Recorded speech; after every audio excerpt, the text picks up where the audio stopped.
Now, LA TheaterWorks continues with The Fever Syndrome by Alexis Ziegerman, directed by Sarah Drew.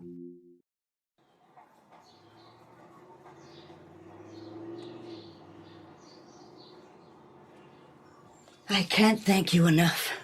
I don't sleep, you see, and coffee just perks me right up. It was nothing. Can I give you some money? A tip? No, please. It was just a valve. Where'd you learn to fix a machine like that? The Marines. No, Yes, ma'am. you were not. Ex-military. Yes, ma'am. Well, I never. Put me through college. Only way I was going to get there. I wasn't good enough at football. Good for you. I left school with no qualifications. I wasn't encouraged because I was a girl. And what would I do with a college degree? Marry well, that's what I was told, Philip. Marry well. That was the way to take care of myself. I had no career. You understand? Mm-hmm. Well, I should go and see if Richard is up. I'll tell him the coffee machine is fixed, thanks to you. We were at the opening of his show. Thomas's show. In San Francisco. And one of the guests at the gallery, he came up to Tom and asked him if he was related to the famous Meyers of Meyers Tire Supply. And without even hesitating, Tom said yes, one and the same. And I asked him afterwards why he lied, because as far as I know, he bears no relation to Meyers of Meyers Tire Supply. And he said, you have to make the art buyers feel good about themselves. They need to relate to the art in some way. And to be fair, the guy did end up buying a painting, so... Thing about not having a great man as a father is you don't have the shoes to fill. Right. And you know what they say about big shoes? Big feet. He's lucky to have you, Philip. I cannot wait to see how handsome you look in a tuxedo. Good morning. Can't cross on the stairs, Tom. Oh. Well, don't we just keep bumping into each other, Anthony? Huh? Help yourself to breakfast. Oh, I have no appetite. Really? I'm always starving in the morning. I lose my appetite as the day goes on. I'm gonna head out. Sure. Oh, sorry. Good morning. It's like LaGuardia Airport. What'd you say? I have my earbuds in. What? Help yourself to breakfast. There's coffee. Thank God. Remember we used to race each other up those stairs? Yeah. If you got ahead, I'd grab your leg, try and pull you back down. Nearly kill me? Yeah, I remember. How the fuck does any child make it to adulthood? I have no idea. What? You okay? Yeah? Why? Just asking. I'm fine. I kind of felt like you weren't. I didn't sleep so good. I don't mean now.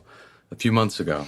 I got the feeling. In your chakras? You know that's bullshit. Forget it. You've been in California too long. Come visit. Okay. No, don't. Okay, come. It's California. Everyone is gorgeous and tanned. Maybe not in Silicon Valley. Everyone there is pasty and on the spectrum. We'll drive to the beach. They have gay beaches. You've been to a gay beach? I'd be eaten alive. That's the idea.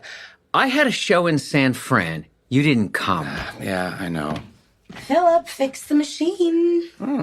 Handy. Good looking. He's a catch. Thank you for the approval. Look what I found. No. Wedged behind the cutlery drawer. I was trying to find the coffee scoop. Tootsie Roll? An ancient Tootsie Roll. Must be over 30 years old. What are you doing? Remember, Mom wouldn't allow any candy in the house? One afternoon, we ran around with Dad, putting an entire bag of Tootsie Rolls in hiding places. Dad's gonna be pissed you're going through his desk. We had scotch tape and flashlights. It was a massive operation. Aha! Oh, my God. I don't know what's more worrying, that nobody has cleaned this house thoroughly, or that a Tootsie Roll can survive over 3 decades and not biodegrade. Or how my dad in hiding candy from my mom and enlisting his children to act against their wishes seems such an apt metaphor for their marriage. You're just pissed because you can't remember where you hid your Tootsie Roll. I don't remember any of it. He was so much fun, you know? If you were in his orbit, at that moment, he was totally focused on being with you. He was a goof. Until he'd decide, game over, and then we'd become an annoyance. Well, we did stick Tootsie Rolls all over his house. Our house. Exactly. I think it would be good to talk over the state of things. Did either of you know about the house? Shouldn't we do this with Dad and Megan? He's deteriorated. He's much worse than I thought he'd be. Agreed. They're supposed to have money, but she's not spending it on Dad or the brownstone. So, I mean, what the hell is she doing? Siphoning it off? Hey, go easy. Thank you. I know how to handle this. She tends to feel like we're ganging up on her. Ganging up? We haven't made one cohesive decision together. That's what we should be doing right now. We're in the same room. The next time we're all gathered together, it'll be Dad's funeral. I don't think we're near the end. The last few years, there's been exciting developments in stem cell therapy. Anthony. Not here. The research has really been slowed down by federal law. But in Southeast Asia, places like Thailand. Thailand. Stem cell tourism, that's the great white hope you're holding on to? Don't shut me down. How do you propose getting Richard on a plane? He can't even get up the stairs of the house. We'd work it out. We could be talking months, not years. All it takes is another fall, another infection. There's cognitive degeneration He's there still for sharp sure. as a fucking tack. You didn't see how he was with Lily. Tell him, Tom. He didn't have any control over what he was doing. Not physically Why or would you mentally. To be honest, he's Why would you always try? had a temper. It's not practical. It's not don't realistic. patronize me. You stick to your bell curve, your fluctuations around normal. There is always a place for the unpredictable, for the uncertain. It is fraud. Those places make fraudulent, untested claims. We're just going around in circles. Why don't you say what you want to say, Dot? You can see he needs to be in a more appropriate setting. And if there aren't enough liquid assets available, Megan's got to sell the brownstone to release the equity. It's not up to us. It's up to her. Okay, then let the house fall into the bedrock. So call the realtor. If Go Megan on. dies. We should have power of attorney. I understand if you don't want or need the responsibility, I can do didn't it. say that. Guys. Somebody needs to be managing Dad's care and finances rationally. He's getting dressed. I didn't want to push him. He didn't sleep so good. Maybe it's good we have a talk without Dad here. Dad should be here. Why don't you sit down, Megan? I will sit down when I want to sit, thank you. This is still my home. Megan. Don't think I didn't overhear your plot to sell it from under our Nobody's feet. selling the house. We want to discuss options for Dad. The disease is progressing quickly. It's much worse than I thought. I did warn you. I didn't quite get the gravity. That He's is my worse mistake. when there are people here. He's not used to the disruption. Whatever the reason, the choking, the violent outbursts. You don't get to hitting Lily, see him when things are quiet. Since his stay in the hospital, his needs have clearly changed. You agree with that, Megan? You have to kill the father. I'm sorry. I've never understood why you have to kill the father so that nobody else dies. She's talking about Freud. How does that make everything better? Okay. Maybe we should talk about money. Let's try and take the emotion out of it and focus on the practical. How much does Dad have? How much can he spend on his care? Ballpark figure. Dad's pension, any income and investments you may have. I'm not sure this is the way in. How much? You must know. Give me a number to work with. I find this conversation distasteful. What happens if you can't get Dad out of bed? He'll get bed sores. Have you tried Bed making sores him do get anything he infected. doesn't want to do? We want to take the burden off of you. I am doing my best. We're not saying you're not. And I am doing it alone. You don't need to. He has us. When were you last here? 2 years ago, Tom? What about you? I have a child to look after. So do I. I feed him. I clothe him. That's my child. A grown man. I gave up my own life, sacrificed to look after him. Gave up on the idea of having my own children because he'd had his fill with the three of you. Megan. What about my wants, my needs, my health? You think it's easy bending down to put on his shoes, moving him when he's gone totally rigid? I'm sorry, when you met my father, he was substantially older than you. God. That was never going to change. You knew what you were walking into. She didn't know about the Parkinson's. She took all that on. She took it all on, knowingly. If it wasn't the PD, it'd be something else. She saw a much older man with standing and perceived wealth. That's enough. Come on.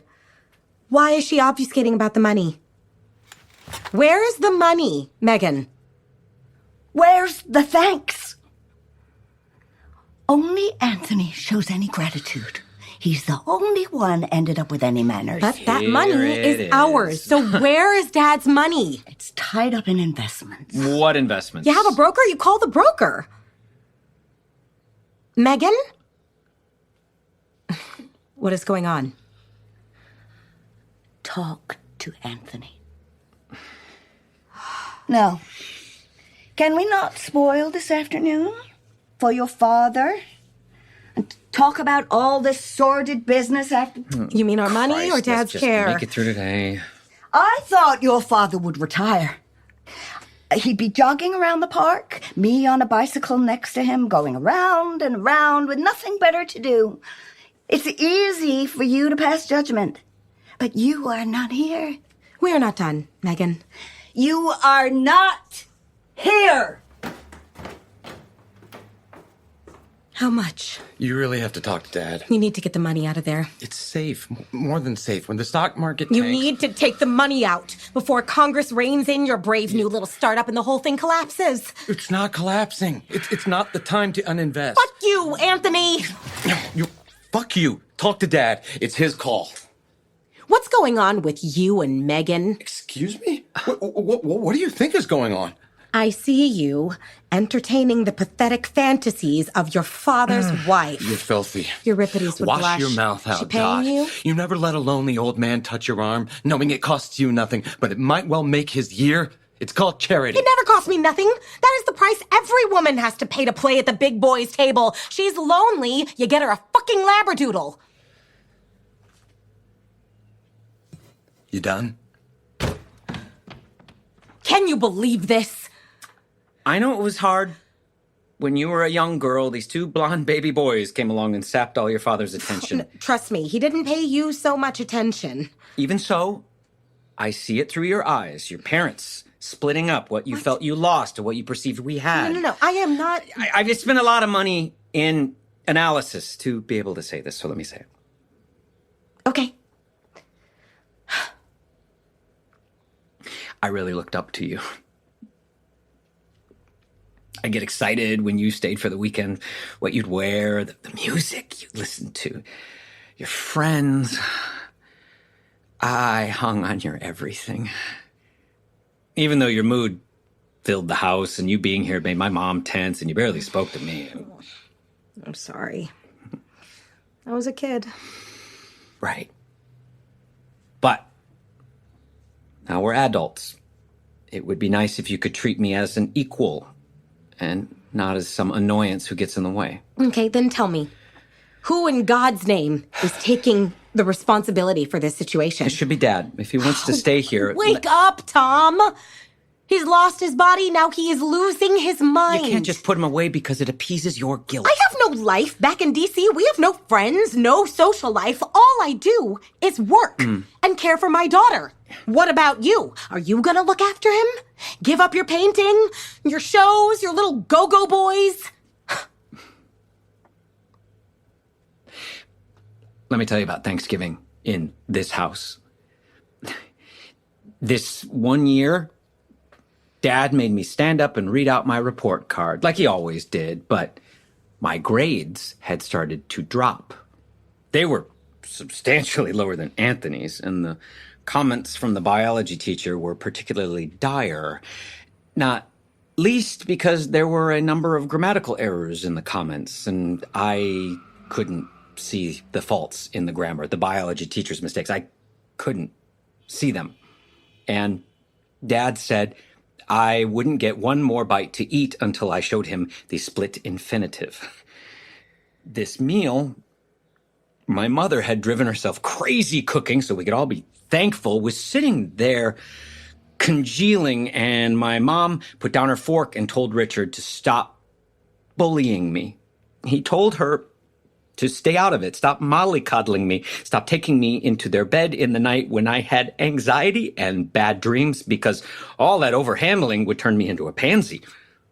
And when I saw my mom cry because she knew I was a fucking pansy, I wanted to pick up that fucking dry old turkey and hurl it at Dad's fucking head. But I was a 12-year-old kid, a little pansy fucking kid, so I went up to my room and I cried my heart out. It was a fucking mess, Dot. So be grateful you missed those Thanksgivings. Tom.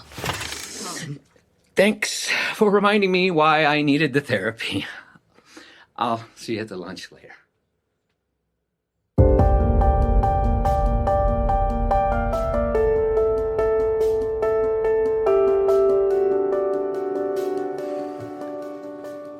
This is today, and tomorrow will be better. This is today, and tomorrow will be better. This speech, I want to make some changes. Okay. Are you sure? You don't want to trip yourself up at the last minute. I will not trip on my tongue. Tell Karen to put that in her pipe. Let's get up. Okay. Do you want to do your marching, Richard? It helps. Hang on.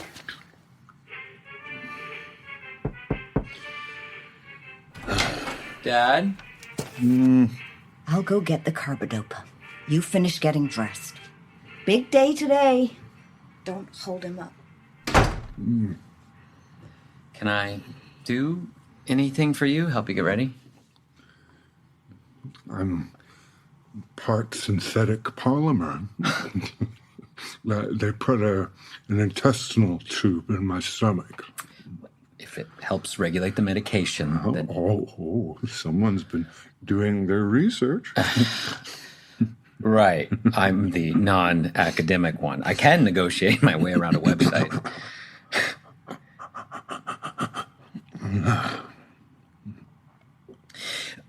This is for you.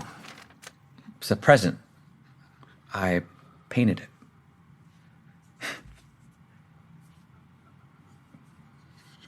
Very nice. You want help putting it up? Let me get used to it, and then I can decide where it goes. I thought by the dining table would be good. No, let me think about it. Megan will also have an opinion.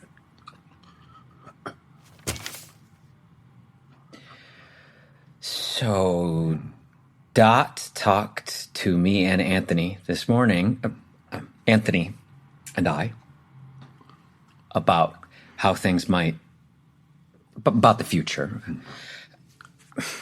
I want to know what you want, Dad, going forward. I want to be cremated and my ashes thrown in the faces of the GOP. Do you think it's the right thing for you to stay in the house? I want to support What you, is Dad. this, a coup? I can't advocate for you if I don't have full disclosure. You don't have to treat me like I won't understand. You see how I am. I have good days and I have bad days. I'm still my own best advocate.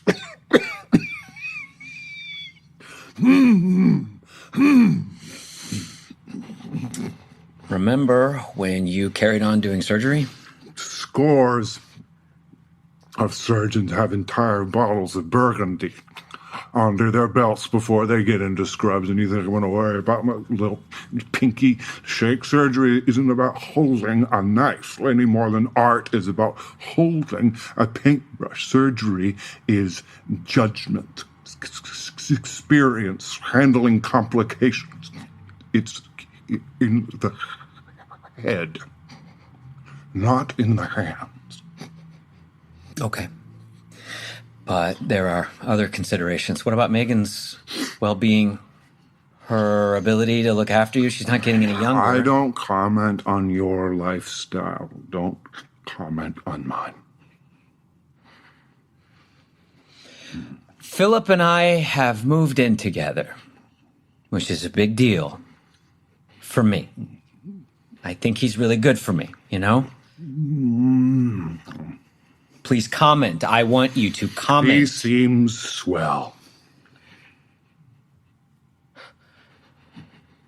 What'd you think of the painting? Do you like it? You didn't say.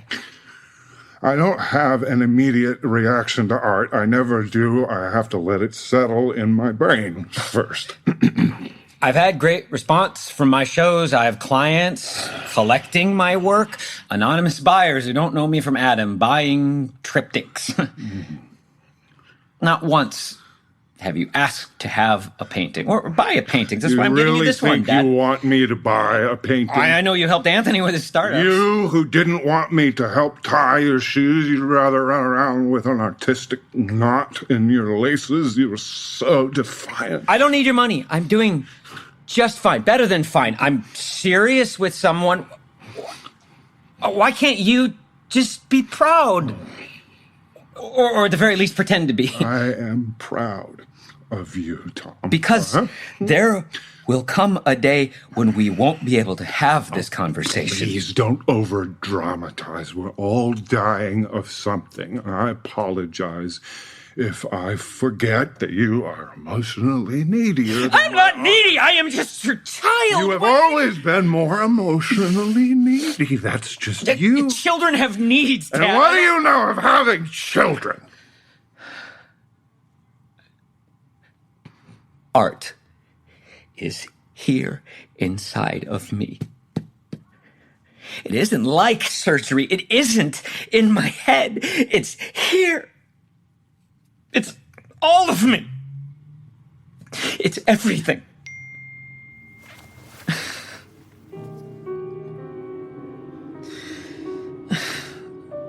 I'm sorry, I have to. Dad?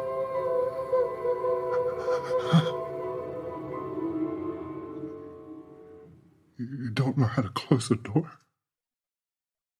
I got ice cream cake. Someone just walked on my grave. Oh, the street's a wind tunnel. Number of Little League caps I lost down it. Why isn't everyone getting ready? I want to make sure we leave on time. They're sending a driver for me and Richard, and you, if you want. But the rest will have to... We'll get taxis. Does he get an actual award? Like a medal? Yeah. It's like a statue of a woman with wings and no head. It's really quite pretty. I talked to Dad. He seems great. Oh, good. I know the others will think I'm a kook, but I really believe in the power of love to heal everything. I'm heading back to California in the morning. Oh. You're not staying longer? It's work. I need to go home. Don't want it to melt.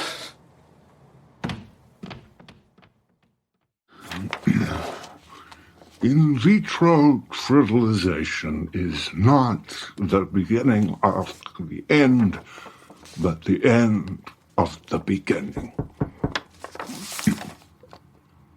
Come on in. Sir. Christ, Nathaniel, it's Richard. You're not one of my students, or are you? I am not. No, I'd like to have been. Is that why you're here? No. This is not the beginning of the end, but the end of the beginning. You know who said that? Winston Churchill. Patrick Steptoe said that in 1978 after the birth of the first IVF baby. Steptoe, Bob Edwards, myself. We were part of the IVF mafia. We'd fly over to the UK for the conferences at Bourne Hall. We'd sniff each other's asses, share information most of the time. Patrick Steptoe, you know him? No, only by reputation. Great man, but But you're right, of course. Winston Churchill said it first. This is not the beginning of the end, but the end of the beginning. Yeah, after the victory at the Second Battle of El Alamein. You think it matters that Churchill said it first? I guess not. What do you want? Oh, I just wanted to check if you needed anything. In my family at gatherings, someone always sat with Pappy. Call it a Cooper family tradition. You're a traditionalist. Oh, now, hey, don't go twisting my words. I just thought you might...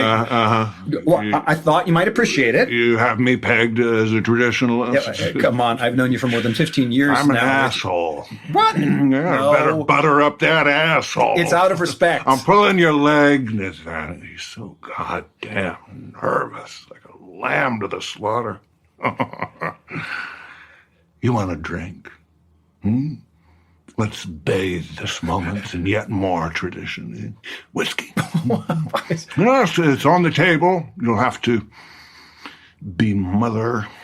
Otherwise, it's shaken to the point of separation. It's 11 o'clock in the morning. I don't drink it. It messes with the levodopa. I imbibe it through my olfactory system. I sniff it. Right.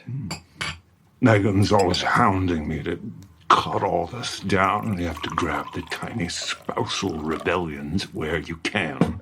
You want me to... I put it on the desk. Trust me, I know. I've done it 3 times. I have a wife sample of n equals 3. That's publishable. Oh, boy, do you have your hands full with Dot. I'll give you that. I must have delivered 1,000 babies. There isn't a child's cry I haven't heard. Hungry, tired, too hot, too cold. But Dot's cry. When I first held her, Dot's cry was different. And that's not because she was my own first. She had her own cry. You know what that cry was? Dissatisfaction. She was dissatisfied with her lot. And there was nothing me or her mother could do to make that cry stop. About my research idea. Fruit fly hunch. Yeah, I think it would sit very nicely at the Institute. Let me tell you about the reproductive peccadillos of the Drosophila melanogaster, our friend, the fruit fly. The Casanova mutation in the male fruit fly, and that isn't a joke, by the way. The gene is actually called Casanova. It causes completely normal-looking sperm to be sterile. The sperm penetrates the female egg after courtship, dinner, and a movie. But the male nucleus never contributes to fertilization. The embryo doesn't form. And at the Meyers Institute, we have a hunch that this could identify genes in human infertility. So if this conflicts with your little research idea, I'm afraid we got there first.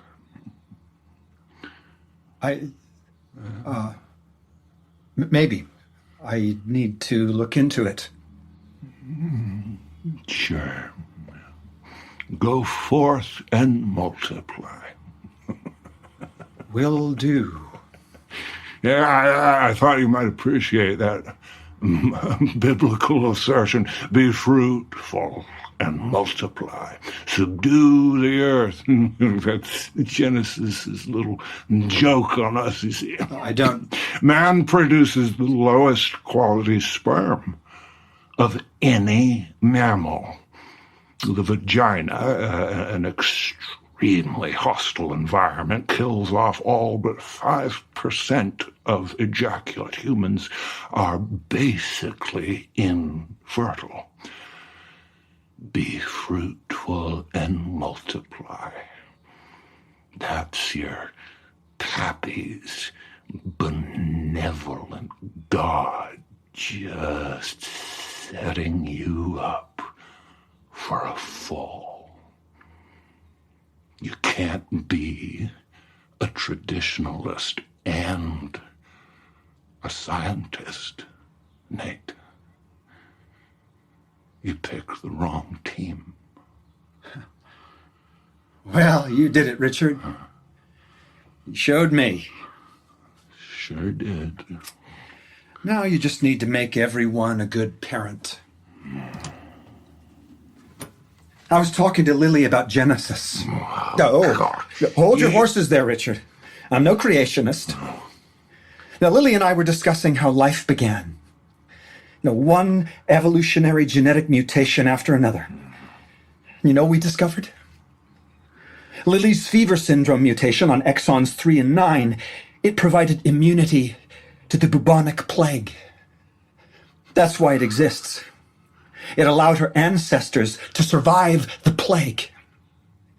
Your ancestors. I love learning things with her. She's a smart kid. This is LA Theatre Works' production of The Fever Syndrome by Alexis Siegerman. Our story continues next time. I'm Susan Loewenberg, producing director of LA Theatre Works.